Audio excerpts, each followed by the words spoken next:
बोले गिरधारी की जय जय जय। भगवान बुद्ध की जय।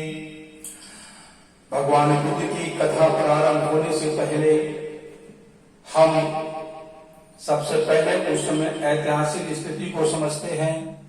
ऐतिहासिक स्थिति है कि लगभग 563 ईसा वर्ष पूर्व स्थान लुम्बिनी वन जो कि नेपाल में पड़ता है, उस समय पिता शुद्धोदन जो कि उस समय तत्कालीन राजा थे और उनकी पत्नी महामाया,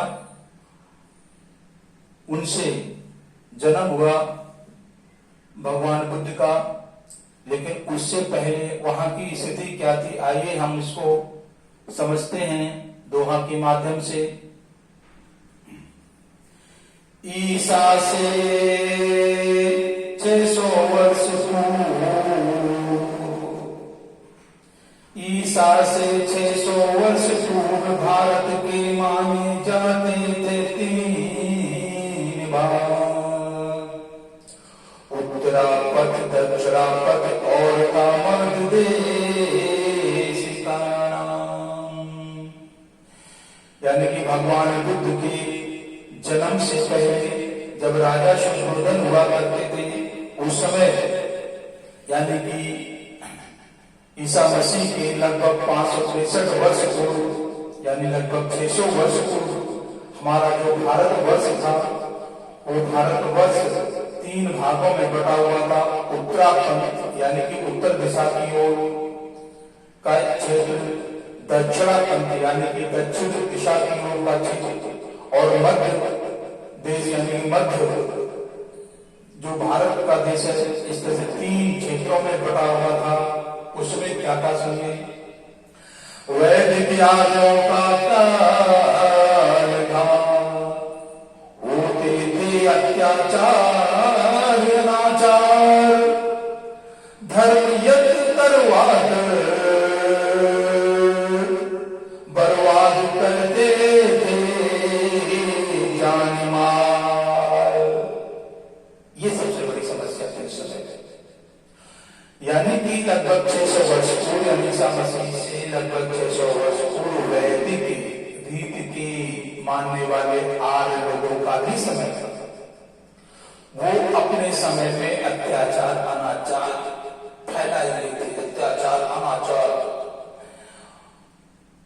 चरम सीमा पर था।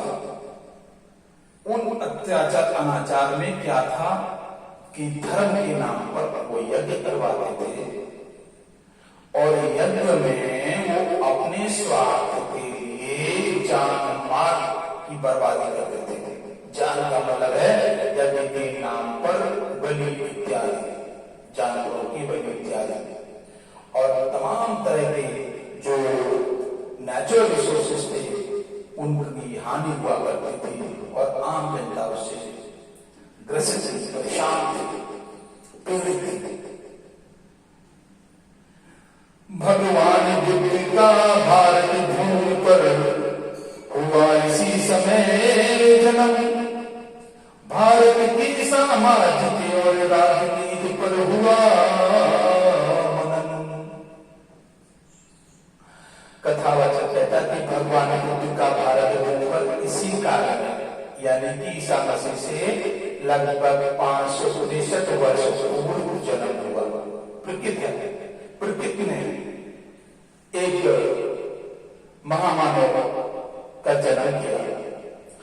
क्या हुआ उस समय तो क्या था, भारत की सामाजिक और राजनीति पर हुआ मनन। जब भगवान बुद्ध का जन्म होता है, वो बड़े होते हैं, तार्किक बुद्धि आती है, तब सामाजिक और राजनीति पर मनन होने लगता है। लोगों में आपस में चिंतन मनन चर्चा होने लगती है। ईसा पूर्व 6वीं शताब्दी में आध्यात्मिक लहर चली, भगवान बुद्ध ने पाई ज्ञान सच्ची सच्ची बातें कही। यानी उसी ईसा ईसा मसीह की 600 वर्ष पूर्व के समय में आध्यात्मिक लहर चल पड़ी। ईश्वर को मानने वालों की लहर चल रही थी। भगवान बुद्ध का जन्म हुआ। भगवान बुद्ध ने अपने तार्किक बुद्धि, अपने ज्ञान के माध्यम से समाज में जो व्याप्त बुराइयां थी, अच्छाइयां थी, उन सब बातों को फिल्टर करके, छान करके सच्ची सच्ची बातें हमारे समाज के सामने रखी, क्योंकि उस समय की जनता भटकी हुई थी। समझ नहीं आ रहा था, आध्यात्मिक लहर थी कि किधर जाए, क्या माने क्या ना माने, क्योंकि उधर वैदिक लोग अत्याचार अनाचार करते थे, यज्ञ करवा करके पशु बलियां दिया करते थे। भगवान बुद्ध की अगुवाई में धर्म क्षेत्र में क्रांति आई। कर्म कांड हिंसक यज्ञ और जाति पात के विरोध में जागृति आई। जब भगवान बुद्ध बड़े होते हैं, उन्होंने धर्म क्षेत्र में क्रांति ला दी। उन्होंने सबके दिमाग की बत्ती जला दी। कहने लगे कि अरे तुम कर्मकांड मानते हो, हिंसक यज्ञ कर रहे हो, बलियां देते हो, जाति पाति मानते हो, इस बात का धर्म है। नहीं नहीं नहीं नहीं, ये तो नहीं होना चाहिए। तब लोगों को उन्होंने जगाया, अपना पूरा जीवन लोगों को जगाने में लगा दिया। उधर क्या था, मध्य देश के अधीन हिमालय। अब आपको उस समय की भौगोलिक स्थिति के बारे में बता रहे हैं, कथा तो आगे होगी। मध्य देश के अधीन हिमालय, विंध्याचल, सरस्वती नदी प्रयाग आते थे। यानी कि उस समय की भौगोलिक स्थिति ये थी, जो हमारा भारत वर्ष था। हिमालय, विंध्याचल, सरस्वती नदी ये प्रयाग मध्य क्षेत्र में आते थे। उन्होंने उस समय बंटवारा कर रखा था, चिन्हित कर रखा था। उत्तर दक्षिण में बाकी भाग उत्तरापथ और दक्षिणापथ कहे जाते थे। यानी उत्तर दक्षिण में बाकी भाग थे, उनको उत्तरापथ और दक्षिणापथ कहा जाता था। प्रदेशों के अंतर्गत अनेक छोटे राज्य हुआ करते थे। लेखक लिखता है कि उस समय की स्थिति ये थी कि जो प्रदेश हुआ करते थे, उनके अंतर्गत कई राज्य आते थे। यानी प्रदेश बड़ा क्षेत्र होता था और राज्य आया करते थे। केंद्रीय शासन न था, पर राज्यों में राजा हुआ करते थे। उसमें सेंट्रल गवर्नमेंट नहीं होती थी कि जिसके अधीन सारे राज्य और जनपद आते हो, ऐसा नहीं था। राज्यों में राजा हुआ करते थे। वो जितना प्रशासन होता था, क्षेत्र अपनी कब्जे में कर लेता था, तो राजा हुआ करते थे। ईसा पूर्व 16 जनपदों का वर्णन सुंदर सुंदर मिलता है। यानी भगवान ईसा मसीह से पहले 16 जनपद हुआ करते थे। यानी कि भगवान गौतम बुद्ध के समय में 4 जनपद थे विशेष, 12 का वर्णन कम होता है। कौन कौन से? मगध, कौशल, कौशाम्बी, उज्जैनी राज भारत में विशेष थी।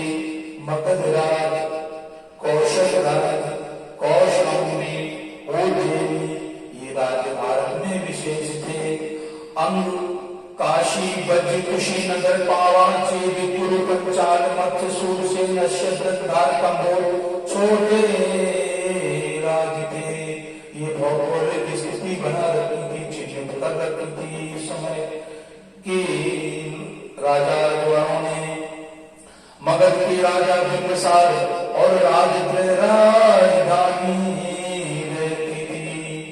उस समय मगध के राजा बिंबिसार थे, जिस समय की कथा का आपको सुनाया जाएगा। और राजगृह नामिका जो शहर था, जो नगर था, वहां उनकी राजधानी हुआ करती थी। कौशल की राजधानी श्रावस्ती नगर राप्ती नदी के पास बसी थी। बत्सों का राज दक्षिण में कौशाम्बी राजधानी रहती थी। राजा उदय थे तब प्रजा खुशहाल रहा करती थी। यानी कि दक्षिण में कौशाम्बी नाम का नगर, जहां पर राजधानी रहती थी वत्स लोगों की। उस समय के राजा उदयन की प्रजा बहुत खुशहाल रहा करती थी उनके राज्य में। ठीक ही दक्षिण में इसके आवंतियों का राज्य उज्जैनी हुआ करता था। राजा प्रज्वल अपनी प्रजा का ख्याल पिता की तरह किया करता था। यानी कि दक्षिण क्षेत्र में आवंती लोग थे, जो कि उनका जो राज उज्जैनी के नाम से जाना जाता था। वहां के राजा उस समय प्रज्वल थे और प्रज्वल अपने राज्य में जनता की बिल्कुल पिता की तरह बच्चों को देखभाल करते थे, जनता की देखभाल करते थे। ये वहां की एक राजनैतिक और सामाजिक स्थिति थी। अंगराज की राजधानी चंपापुरी, इसको भागलपुर कहते हैं, हुआ करती थी। काशी राज्य की राजधानी वाराणसी, बद्रीराज की राजधानी वैशाली थी।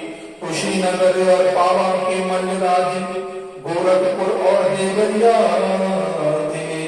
चेदी राज्य नेपाल में और कौशाम्बी प्रयाग के निकट थे। कुछ राज्य की राजधानी इंद्रप्रस्थ निकट दिल्ली हुआ करती थी। पूर्व दिशा में पांचाल और दक्षिण में मत्स्य जातियां रहती थी। पांचालों के दो राज्य, जिनकी कन्नौज और कपिला राजधानियां थी।